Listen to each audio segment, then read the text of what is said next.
de lo que corresponde a patología pulmonar uno. ¿Ya? Porque como saben, este capítulo es amplio debido a que las patologías pulmonares son muy frecuentes en nuestro medio, bueno, y a nivel también, a todo nivel, ¿no? En todos lugares, las patologías respiratorias son muy frecuentes debido a que, entre otras causas, el aparato respiratorio está siempre expuesto a los agentes externos, sobre todo, ¿no? Agentes, ya sean químicos, físicos o biológicos, van a ingresar por la vía respiratoria y de esa forma van a afectar a cualquier parte de esta, desde las fosas nasales hasta los alvéolos, inclusive más allá, inclusive al intersticio pulmonar. Entonces, todo eso ingresa por la vía respiratoria y ustedes saben que es inevitable, tenemos que respirar. Entonces, y a veces estamos en sitios donde hay contaminación por sustancias químicas, mucho calor, hay personas que están enfermas, mucho polvo, etcétera, etcétera. Todo ingresa por la vía respiratoria.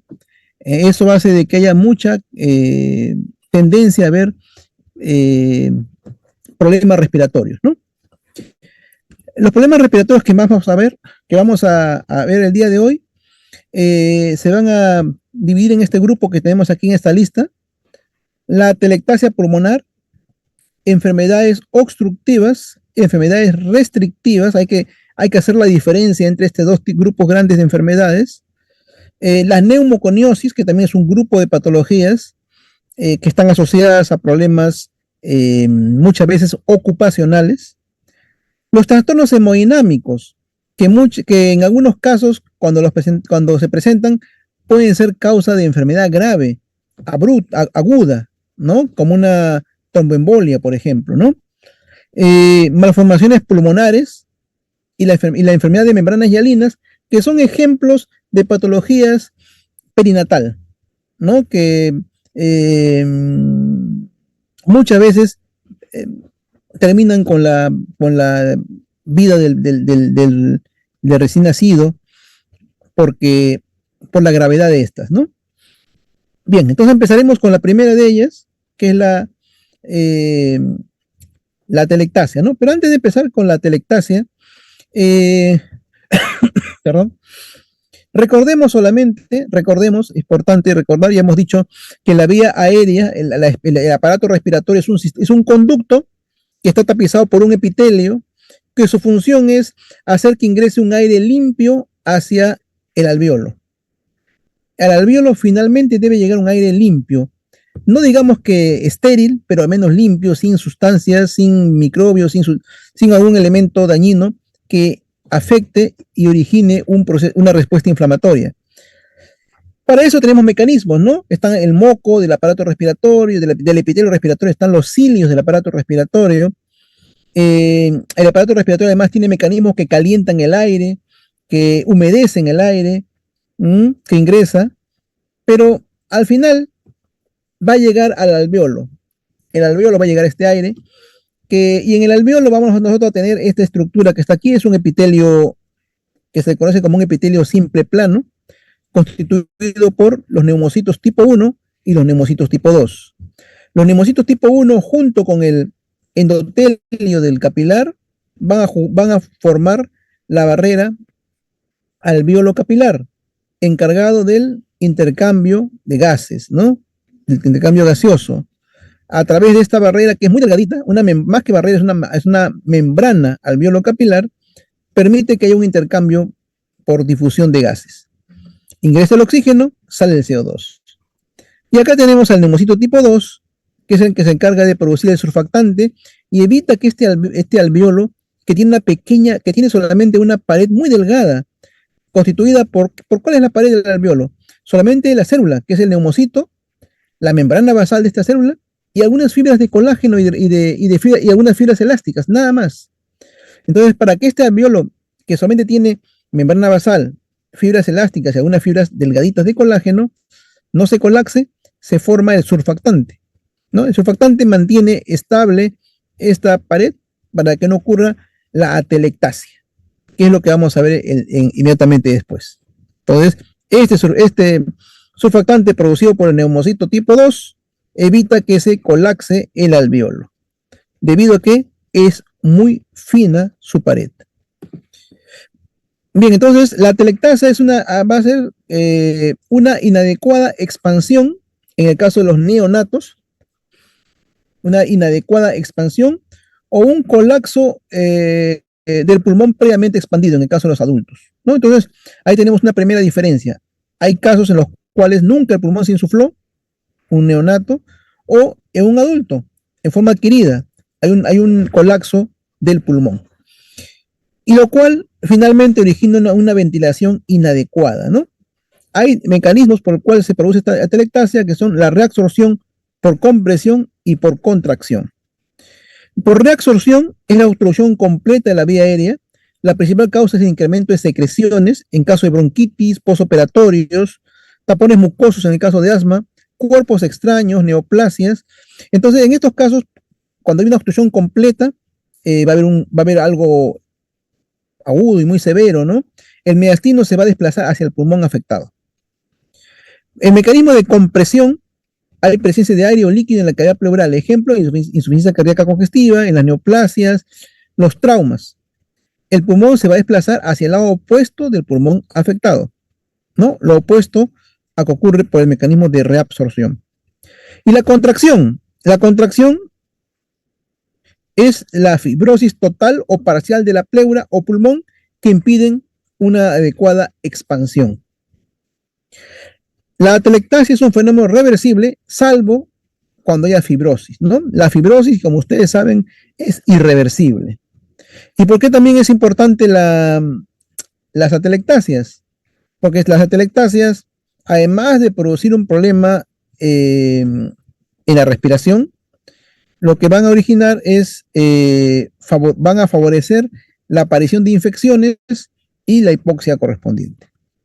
Acá tenemos los mecanismos por los cuales se produce la atelectasia, ¿no? Esta es la zona atelectásica, igual por acá también tenemos la zona atelectásica, ¿no? El pulmón no se expande correctamente por reabsorción, por compresión, también acá hay un derrame, y por contracción no se puede expandir este pulmón, por la fibrosis que hay. Bien, la enfermedad pulmonar obstructiva, ¿no? La enfermedad pulmonar obstructiva es una entidad que se caracteriza por la dificultad que tiene el aire para movilizarse adecuada y libremente por las vías aéreas. Entre los mecanismos que se observan están la disminución del calibre de las vías, por ejemplo en el asma, o por dificultad en la expansión del parénquima pulmonar, en el caso de la enfisema. Los mecanismos son variados, hay una confluencia de mecanismos por los cuales se pueden producir estas enfermedades obstructivas crónicas, que en realidad es un listado de varias enfermedades, como el enfisema, la bronquitis crónica, el asma. Finalmente, todas estas pueden ser reversibles, ¿no? A no ser que haya proceso haya un daño, que se haya reparado, que haya fibrosis. Bien, entonces las entidades representativas de estos procesos, las enfermedades pulmonares obstructivas, tenemos el EPOC, ¿no? El EPOC y la bronquitis crónica. Perdón, el enfisema y la bronquitis crónica. El asma y las bronquiectasias. Enfisema. El enfisema es la dilatación de los segmentos aéreos distales. Ojo, es importante, es distales, ¿ya? Entonces los segmentos, cuando hablamos de distales, nos estamos refiriendo a la parte que continúa al bronquiolo respiratorio, ¿no? Hay un bronquiolo terminal donde termina la vía aérea que transporta el aire, y luego viene la parte funcional, ¿no? Que viene el bronquiolo respiratorio. Entonces, a partir de ahí es donde puede ocurrir este enfisema. Entonces, como decía aquí, la lesión característica es posterior a los bronquiolos terminales, ¿no? Que es la parte distal de la vía aérea. Si ustedes recuerdan su histología, en el bronquiolo terminal es la parte conductora, y a partir del bronquiolo respiratorio inicia la parte funcional. Entonces, los tipos de acuerdo a esta característica, los tipos de enfisema son centroacinar, panacinar, parasegmental e irregular. El centroacinar, o también llamado centro lobular, compromete los bronquiolos respiratorios, ¿no? Bronquiolos respiratorios. Y se preservan los alveolos. ¿no? Y es el más común en un 95% de los casos. O sea, el tipo de enfisema más frecuente que tenemos es el centro acinar y que compromete a los bronquiolos respiratorios que está antes de los alvéolos. Más frecuente lo ubicamos en los lóbulos superiores y en las áreas apicales. Se asocian al consumo de cigarrillo. El enfisema panacinar o panlobular se asienta en los extremos de los bronquiolos respiratorios y los alvéolos. La ubicación preferente en los niveles inferiores, especialmente en las bases, se relaciona con la deficiencia de alfa-antitripsina. Entonces, miren, nada más por la ubicación,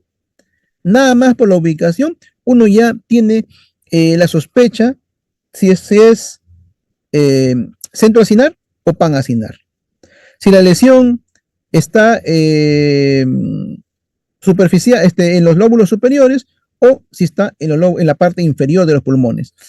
En un caso está asociado al pulmón, al tabaco, y en otros casos a la deficiencia de una enzima que es la alfa-1 antitripsina.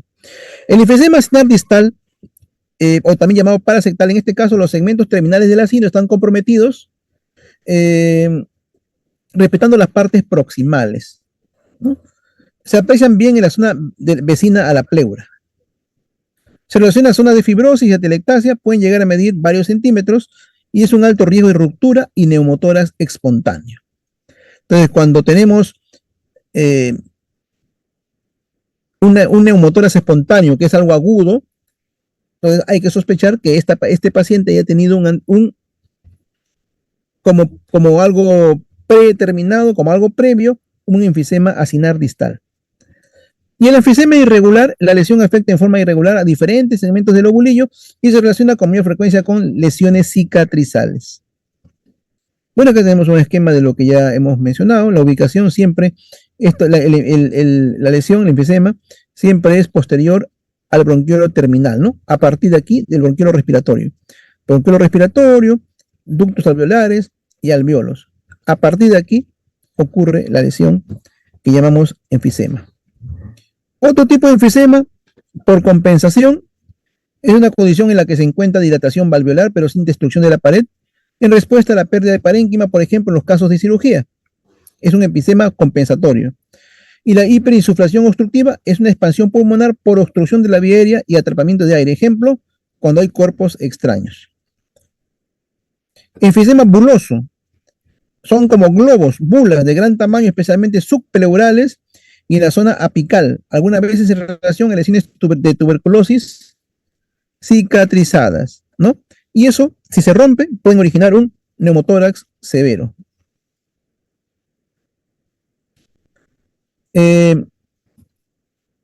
¿Por qué hay finalmente la lesión? Porque hay una lesión tóxica que va a originar inflamación, ¿no? Puede también haber desequilibrio de la proteasa antiproteasas, puede haber un estrés oxidativo o infecciones. Tenemos dos mecanismos. Uno en el cual el tabaquismo o contaminantes atmosféricos más una predisposición genética van a dar una serie de mecanismos por los cuales hay la destrucción del pared alveolar. Y el otro es la deficiencia congénita de esta enzima de la alfa-1 antitripsina, ¿no? Que finalmente origina un desequilibrio de la proteasa antiproteasa y finalmente la destrucción de la pared alveolar. Lo mismo, ¿no?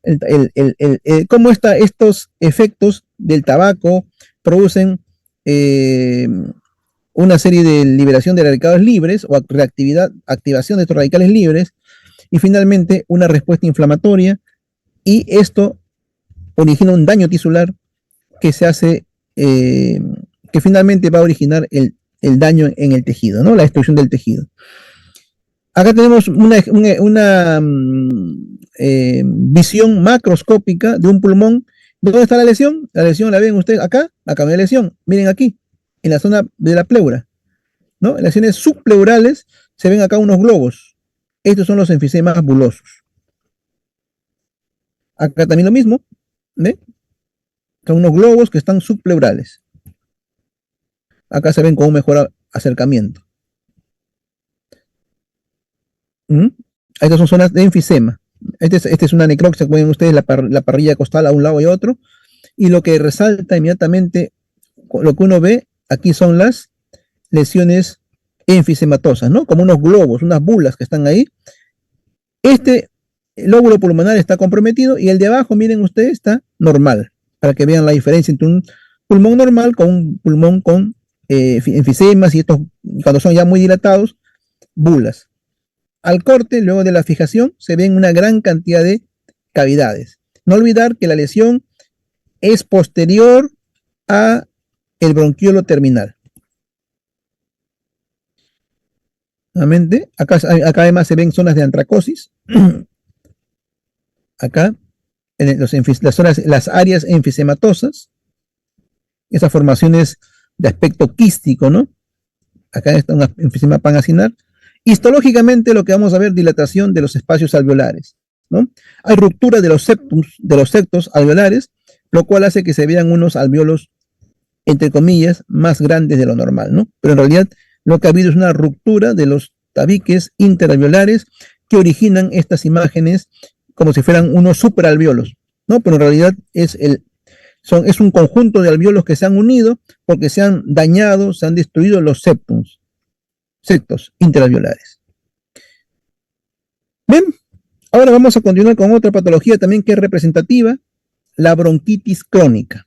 La bronquitis crónica es la presencia de tos una de las características de la bronquitis crónica es la tos constante con producción de esputo durante un mínimo de 3 meses y por 2 años consecutivos sin otra causa que pueda explicarla. El factor más importante es el hábito de fumar y la contaminación ambiental. La bronquitis crónica puede evolucionar a una enfermedad pulmonar obstructiva crónica, un EPOC. Puede también provocar un cor pulmonar e insuficiencia cardíaca congestiva y puede promover además metaplasia y displasia. ¿Por qué es importante la metaplasia? Porque la metaplasia es una lesión preneoplásica que puede evolucionar a una displasia. La metaplasia si recuerdan ustedes, es un fenómeno adaptativo, es una adaptación, es el cambio de un epitelio por otro. Pero esa metaplasia tiene mucha tendencia a evolucionar a una displasia y de ahí a una neoplasia maligna. Entonces va a haber una irritación crónica por sustancias inhaladas, cigarrillos, como dijimos, sustancias ambientales, infecciones microbiológicas, más frecuentes se dan en hombres de edad media porque están en etapa de activa laboral, 4 o 10 veces más común en fumadores pesados.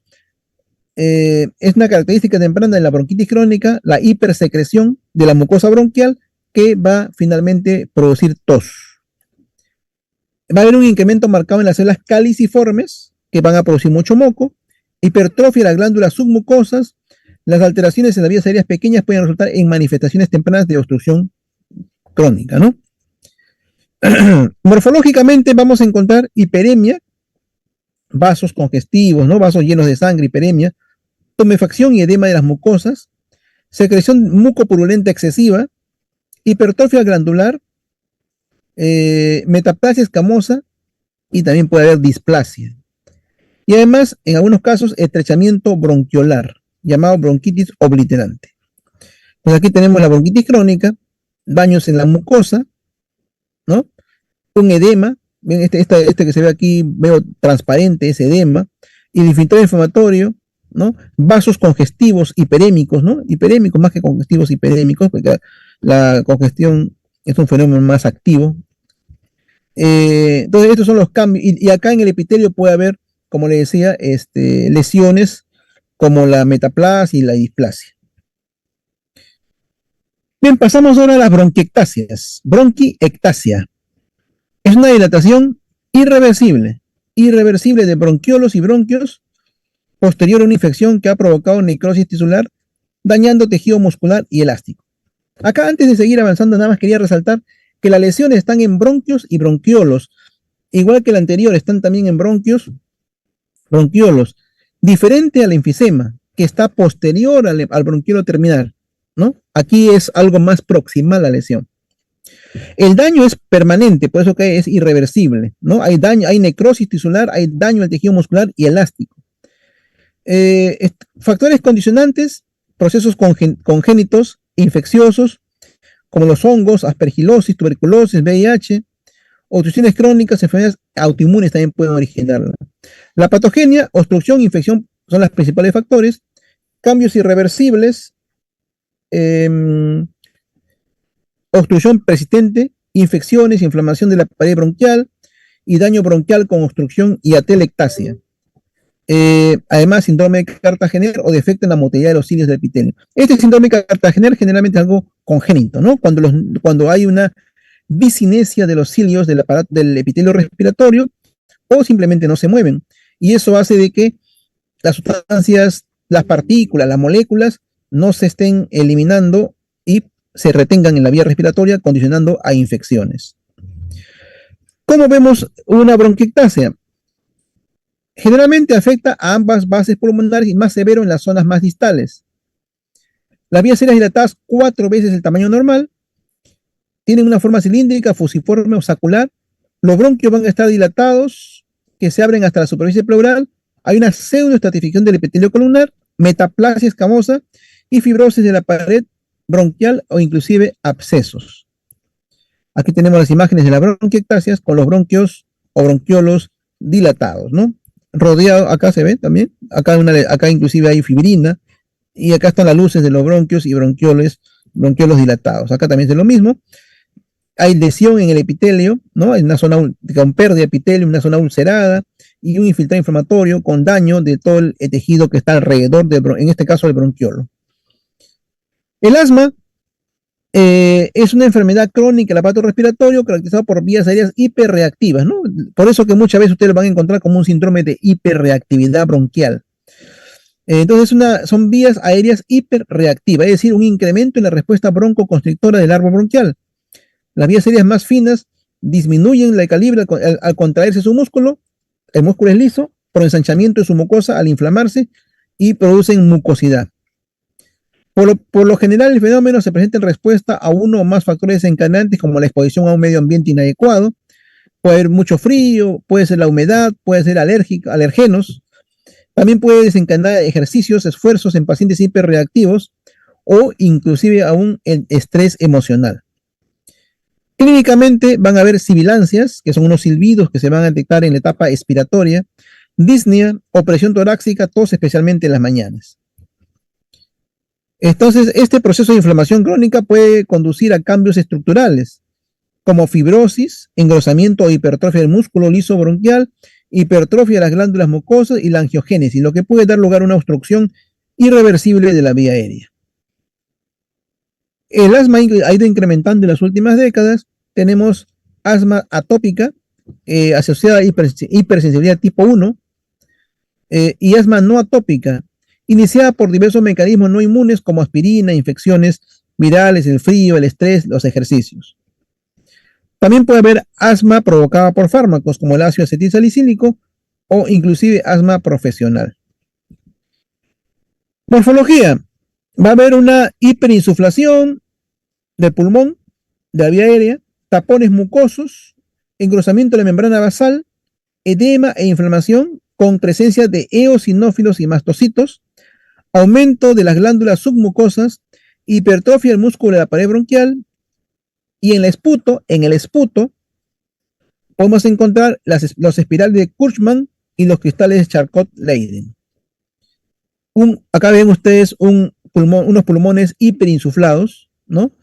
Acá se ha abierto, miren la separación que hay entre, esta es una necropsia nuevamente, se ve como los pulmones están bien distendidos, hiperinsuflados que se quieren escapar de ahí de la caja torácica.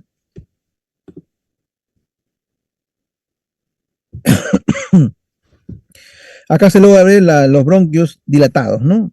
Se ha podido ver esos bronquios dilatados y las paredes engrosadas. Se ve la mucosa también dañada. Acá está el contenido mucoso dentro de la luz. Acá está el epitelio, ¿no? El epitelio alrededor del bronquio, porque acá ven ustedes el cartílago. ¿Cómo sé que estoy en bronquio? Porque acá veo cartílago, ¿no? Los bronquios están rodeados por cartílago. Los bronquiolos no tienen cartílago. Entonces, en la luz vemos abundante moco. Miren, un tapón de moco que no deja pasar nada. Con células inflamatorias, el epitelio también se puede descamar. Hay inflamación de toda la pared de este bronquio con vasos congestivos y si uno le da más aumento, podría encontrar inclusive, de hecho que va a encontrar eosinófilos, ¿no? Hay una también dilatación de las glándulas, ¿no? Que van a producir mayor cantidad de secreción. Y luego en el esputo vamos a encontrar ya los cristales que habíamos mencionado.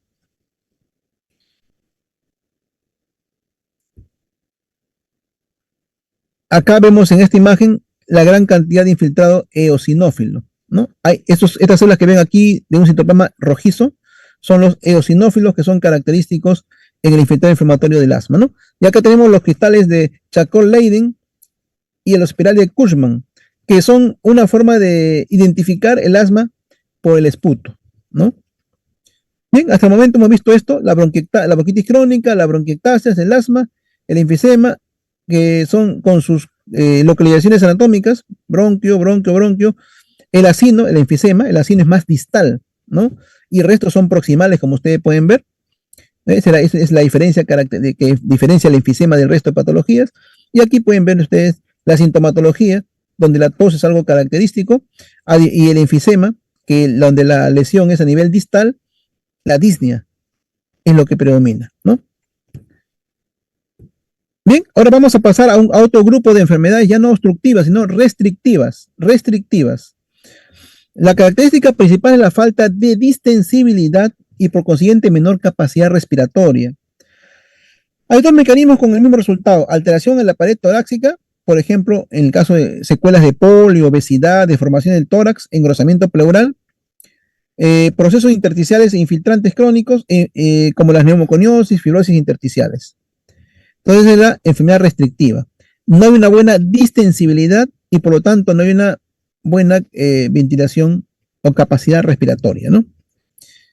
Las enfermedades intersticiales restrictivas se caracterizan primeramente por una inflamación y una fibrosis del tejido conjuntivo pulmonar, sobre todo en el intersticio. Aquí la lesión está en el intersticio y lo que va a predominar es la fibrosis. La causa no es muy bien conocida y comparte muchos rasgos histológicos, radiológicos y fisiológicos. Al inicio es posible diferenciar entre las condiciones o factores desencadenantes de alguna de ellas, pero en etapas finales no es posible y se designan como pulmón terminal o pulmón en panal de abejas. Se clasifican según características histológicas y clínicas, estas enfermedades restrictivas. Entonces según sus características patológicas y clínicas, vamos a ver, por ejemplo, la neumopatía intersticial crónica. Es fibrosante, ¿no? Algunas de estas son fibrosantes. Por ejemplo, la neumonía intersticial usual, neumonía intersticial inespecífica, neumonía organizativa criptogénica, las neumoconiosis, etcétera, ¿no? Las neumonitis por radiaciones son fibrosantes. Después tenemos también algunas que son granulomatosas, como la sarcoidosis, la iolitis alérgica. La eosinofílica, relacionadas al tabaco, la neumonía intersticial descamativa, neumopatía intersticial ligada a otras bronquiolitis respiratorias. Otras, la neumonía intersticial usual o la fibrosis pulmonar idiopática. La fibrosis pulmonar idiopática es un síndrome clínico patológico con patrón histológico similar a otras entidades. Causa desconocida, pero finalmente lo que va a haber, por eso que la clasificación es en base a los hallazgos patológicos y clínicos, es la fibrosis, ¿no? Luego de eventos repetidos de inflamación y cicatrización, va a haber fibrosis, ¿no? Es el evento final. Ante la activación de un daño epitelial, finalmente va a haber fibrosis. Las neumopatías intersticiales crónicas, como por ejemplo la fibrosis pulmonar idiopática. En la fibrosis pulmonar idiopática, la pleura luce engrosada, va a haber un aspecto como de empedrado. Al corte va a haber fibrosis en la pleura y del parénquima, especialmente a nivel de los tabiques o septos. La histología de zonas de fibrosis en forma parcheada. Y la fibrosis va en relación al tiempo de lesión. Más lesión, más tiempo de lesión, más fibrosis. ¿Ven? Acá, por ejemplo, ustedes ven un gran área de fibrosis. Las únicas dos áreas que no tienen mucha lesión preservadas, que todavía ventilan, es esta zona que está por aquí y la zona que está por acá abajo. Aún no están perfectas, pero todavía se logra ver alvéolos en esta zona, ¿no? En cambio, el resto, digamos que el 80% de la muestra está fibrosado. Ahí también acá ven el intersticio, hay una gran separación en el intersticio, corresponde a la fibrosis y el infiltrado inflamatorio, ¿no? Las neumonías organizativas criptogénicas, se le conoce también como neumonía organizativa con bronquiolitis obliterante. Causa desconocida, Histológicamente, hay tapones de tejido conectivo laxo en los alvéolos, en los sacos alveolares y en los bronquiolos. Esta neumonía organizativa criptogénica se diferencia a las demás porque no tiene fibrosis. ¿Eh?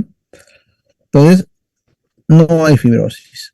Hay tapones nada más. Estos acá son unos tapones mucosos que están en las vías aéreas, pero no llega a producir fibrosis. La neumonopatía intersticial crónica, lesión pulmonar en enfermedad de tejido conectivo. Acá tenemos algunas enfermedades autoinmunes, como el lupus, la artritis reumatoide, la esclerodermia, dermatomiositis, que pueden comprometer el tejido conectivo pulmonar. Las lesiones tienen similitud con otras, ¿no? Muy bien, ahora vamos a ver rápidamente el capítulo que corresponde a las neumoconiosis. Las neumoconiosis también son un grupo de enfermedades, ¿no? Que van a estar asociadas a, bueno, son un grupo de lesiones que tienen una reacción no neoplásica como respuesta a la inhalación de polvos minerales en el lugar de trabajo, ¿no? Por eso que muchos de estos se consideran enfermedades ocupacionales. Por ejemplo, partículas orgánicas, humos, químicos y vapores. Se agravan con la contaminación atmosférica, pero generalmente más está asociado a las labores que hagan estas personas en ciertos, sobre todo mineros, ¿no? Los mineros. La neumoconiosis de la patogenia va a depender de la cantidad de polvo inhalado, el tamaño y forma de las partículas, de la solubilidad y reactividad físico-química, efectos adicionales como si tienen alguna actividad irritante, esos elementos inhalados. Las partículas más peligrosas miden entre 1 y 5 micras porque alcanzan los alvéolos. Entonces, normalmente el epitelio respiratorio puede atrapar a través del moco y los cilios partículas que tienen de 15 micras para arriba, las atrapa fácilmente. Pero ya si tienen, cuanto más pequeña la partícula, se escapan al control del epitelio respiratorio y llegan al alvéolo. Y ese es el inicio del problema, ¿no? Porque una vez que llegan ahí, penetran el intersticio y empiezan a hacer daño, porque estimulan la inflamación. Por ejemplo, en la neumoconiosis de los trabajadores de las minas de carbón, la antracosis es una forma leve de lesión pulmonar inducida por el carbón. En la forma simple, máculas de 1 a 2 milímetros, y nódulos de carbón. Por la forma complicada, cicatrices negruzcas mayores de 2 centímetros. Acá tenemos un pulmón de fumador oscuro y acá tenemos unos pulmones sanos, ¿no? Acá tenemos un pulmón, miren, con esas manchas de antracosis, y acá tenemos un pulmón con unas pequeñas petequias, entre comillas petequias, ¿no? Esas manchas puntiformes también de antracosis. La silicosis es una enfermedad pulmonar secundaria de inhalación de óxido de silicio. Tiene varias formas, pero la cristalina es la más agresiva. Alta prevalencia mundial esta silicosis. Se presenta luego de varios años de exposición y a través de una neumoconiosis fibronodular progresiva. Van a haber nódulos pálidos o grisáceos que pueden desarrollar cicatrices fibrosas, cavitación necrótica intranodular, capas concéntricas de colágeno hialinizado rodeados por colágeno denso y partículas de sílice birefringentes, lo que se puede ver. Entonces, estos son los nódulos silicóticos, ¿no? Que se pueden observar. La neumoconiosis, la asbestosis, es otro tipo de neumoconiosis. La asbestosis. La familia de los silicatos hidratados cristalinos que forman fibras, que ya ven ustedes aquí, van a haber placas pleurales fibróticas, derrame pleural, fibrosis intersticial, puede inclusive originar carcinoma broncogénico. El asbesto se considera un elemento carcinígeno, mesoteliomas, carcinoma de laringe, colon, etc. La forma del asbesto tiene forma de serpentina, es anfibólico. La fibra mayor de 8 nanómetros de longitud y de 5 nanómetros son los más nocivas. Van a desencadenar una fibrosis intersticial pulmonar difusa y cuerpos de asbesto. Se inician en las zonas basales y en las placas pleurales. Y lo que vamos a ver son estos acá, que son los cuerpos de asbesto en el tejido. Acá lo vemos en mayor aumento. La beriliosis, exposición a polvos o humos de berilio metálico o sus óxidos, originan neumonitis aguda, beriliosis crónica, granulomas no calcificantes, incremento también del cáncer pulmonar. Acá vemos estos granulomas con células gigantes, ¿ven? Pero no producen necrosis gaseosa. Bien, con eso culminamos la revisión de las neumoconiosis. Ahora vamos a ver a los trastornos hemodinámicos. Los trastornos hemodinámicos, vamos a empezar con lo que es la congestión y el edema pulmonar, ¿no? Van a haber disturbios hemodinámicos, como por ejemplo edema pulmonar cardiogénico, incremento directo de la permeabilidad capilar en la injuria microvascular. Incremento de la presión hidrostática. Es la causa, ¿no?, del edema pulmonar, por ejemplo, falla cardíaca congestiva izquierda, pulmones pesados y húmedos es lo que vamos a observar. Se inicia en las zonas basales del pulmón porque el líquido, como ustedes saben, pesa y por gravedad se va a ir hacia abajo. Congestión, pero va a depender también de la posición que tenga la persona, ¿no? Si está en cúbito dorsal, se irá hacia la zona dorsal. Congestión y dilatación capilar con precipitado rosado intraalveolar. El líquido del edema generalmente es rosado, ¿no? Espumoso. Y va a haber microhemorragias y macrófagos con hemosiderina. El edema hemodinámico, incremento de la presión hidrostática, falla cardíaca izquierda, estenosis mitral, sobrecarga, obstrucción de venosa pulmonar. O sea, todo lo que tenga que ver básicamente con la bomba cardíaca, ¿no? O también con la disminución de la presión oncótica, la hipoureminemia, el síndrome nefrótico, que hay una pérdida de proteínas, y una enfermedad hepática que no permite que se forme proteína adecuadamente.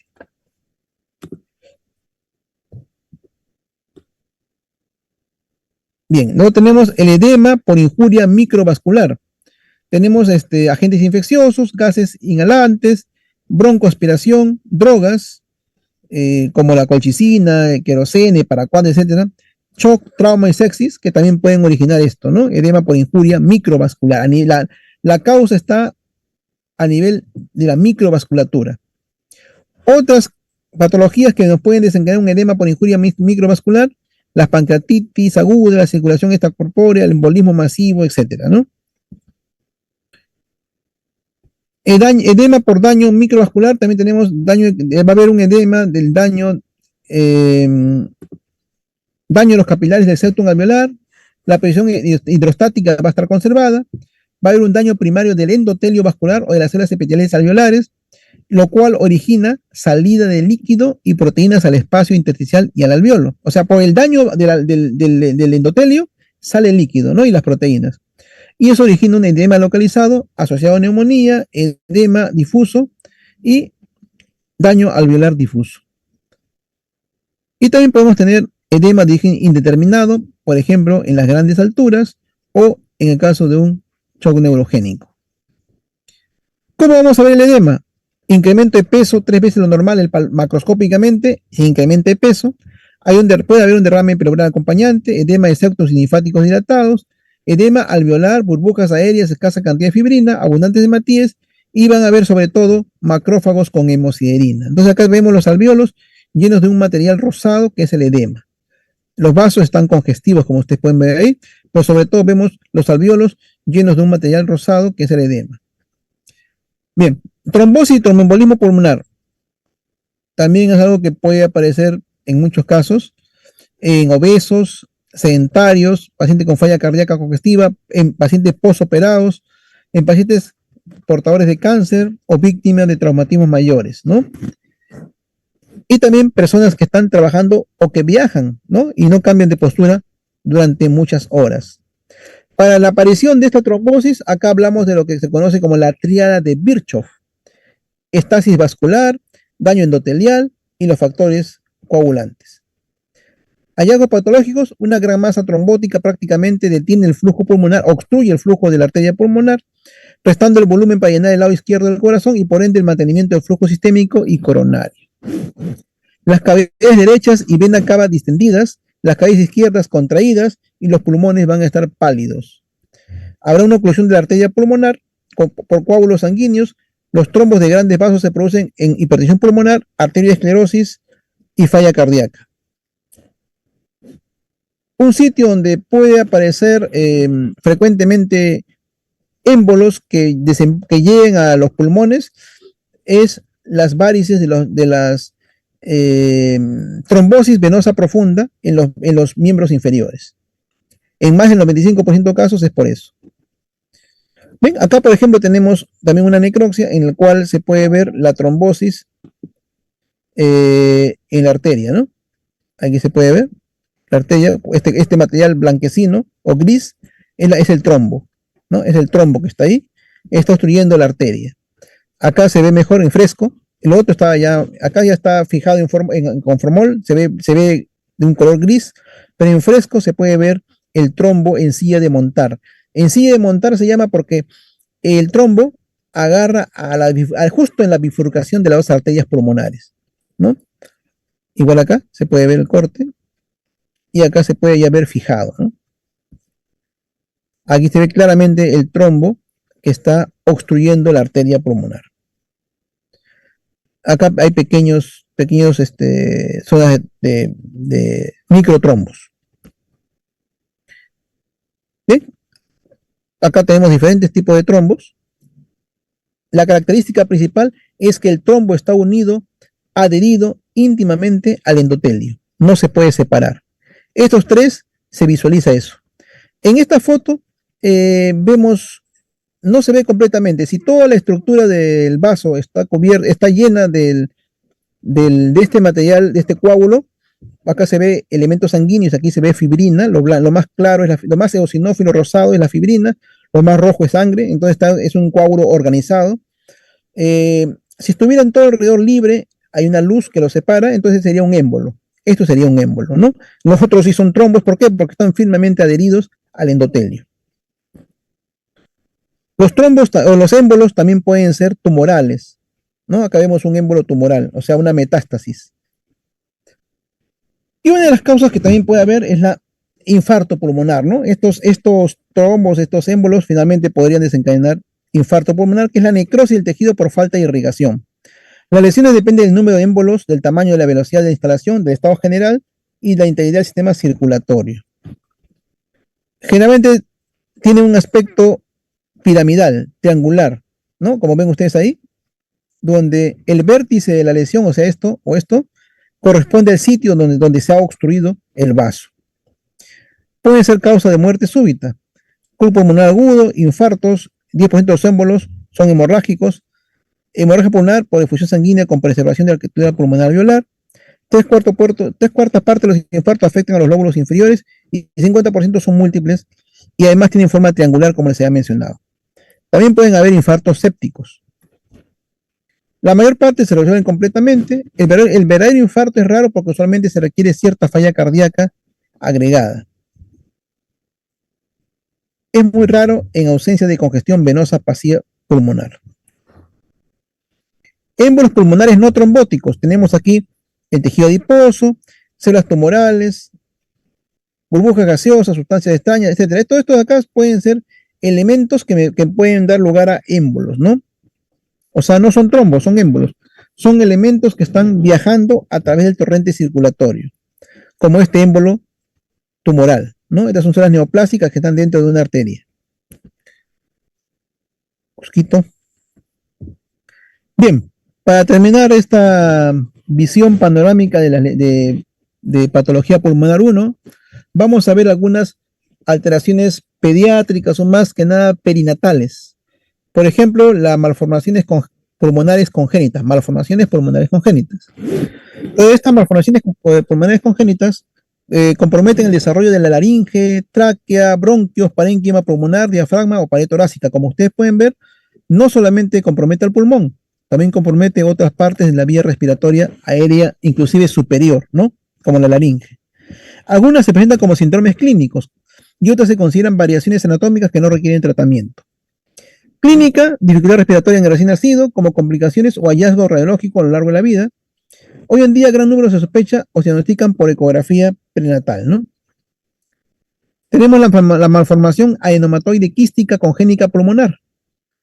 Esta es una lesión amartomatosa que se caracteriza por un crecimiento excesivo de los bronquiolos terminales que no se conectan adecuadamente con los espacios saculares. Entonces, no hay una conexión entre los bronquiolos terminales con los alvéolos.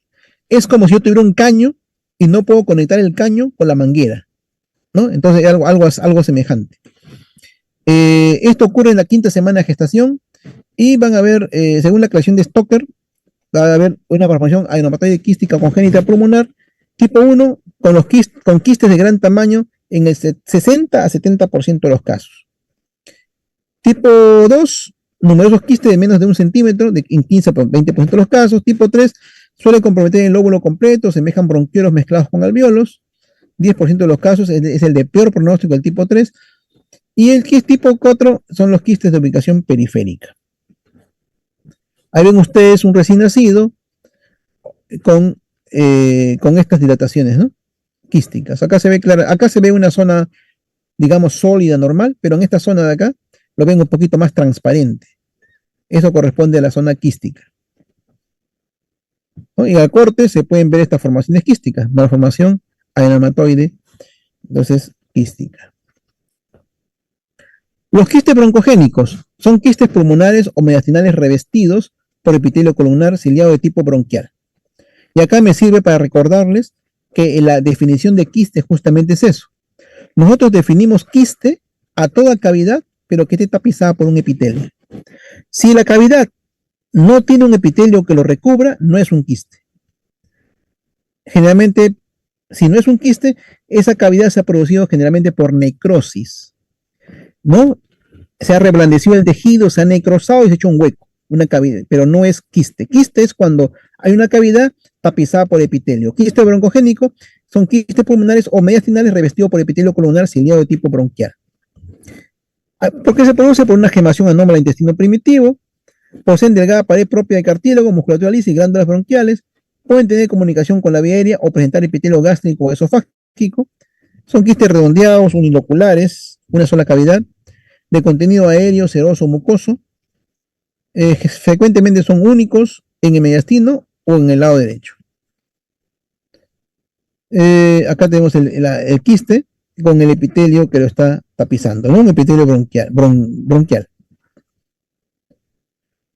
Enfermedad de las membranas hialinas, existen muchas causas de dificultad respiratoria en el recién nacido, ¿no? O sea, la enfermedad de membrana hialina generalmente es una consecuencia ya de otra patología previa, o sea, tiene que haber algo que predisponga a esta enfermedad de membrana hialina. Entonces, generalmente son causas de dificultad respiratoria en el recién nacido.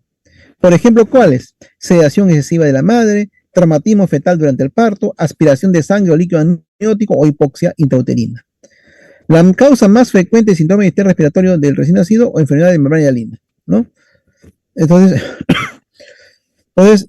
perdón, la causa más frecuente es el síndrome de estrés respiratorio del recién nacido o enfermedad de membranas hialinas. Va a haber una deficiencia surfactante atribuido a inmadurez pulmonar. Se puede ver en algunos recién nacidos maduros como defecto hereditario por deficiencia de la síntesis de la proteína B del surfactante. Se han descrito anormalidades de la proteína C del surfactante, ausencia de cuerpos lamelares del surfactante, deficiencia en la síntesis de fosfolípidos.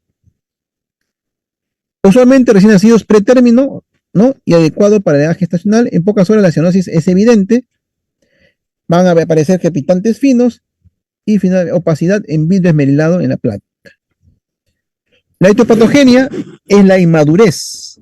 Se produce en el 60%, inmadurez pulmonar, ¿no? Se produce en el 60% de recién nacidos de menos de 28 semanas. Defecto fundamental es la deficiencia del surfactante pulmonar.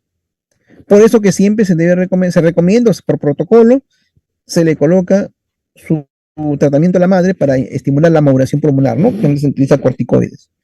El surfactante es sintetizado por las células alveolares tipo 2, vivamente después de la semana 25 de gestación del feto. ¿Qué va a haber en la enfermedad de membranas hialinas? Va a haber una exudación rico en proteínas y fibrina en el interior de los espacios alveolares, con la formación justamente de las membranas hialinas. La síntesis de surfactante está modulada por una serie de hormonas y factores de crecimiento, incluyendo cortisol, insulina, prolactina, tiroxina. El papel de los glucocorticoides es muy importante, ¿no? Porque permite justamente la maduración. Aquí vemos un pulmón inmaduro, donde están formando el infiltrado inflamatorio que ven ustedes ahí, y además ven unas manchitas. En este momento ven ustedes unas manchitas rosadas. Vamos a darle más aumento y se pueden ver mejor las membranas hialinas. Estas son las membranas hialinas, un material eosinófilo que recubre la superficie de la vía aérea, ¿no? Los bronquiolos sobre todo. Y el infiltrado inflamatorio y todas las otras características, pero sobre todo esto. Estas son las membranas hialinas. que por más que el paciente entre a UCI, muchas veces, en la mayor parte de las veces, este, fallece. Muy bien, eso es lo que quería comentarles o compartirles el día de hoy. No sé si habrá alguna pregunta. Es una visión panorámica de la primera parte del tema.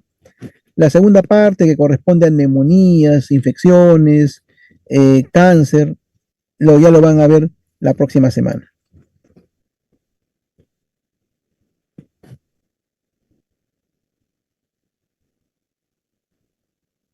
Gracias, doctor. Gracias, Ligia.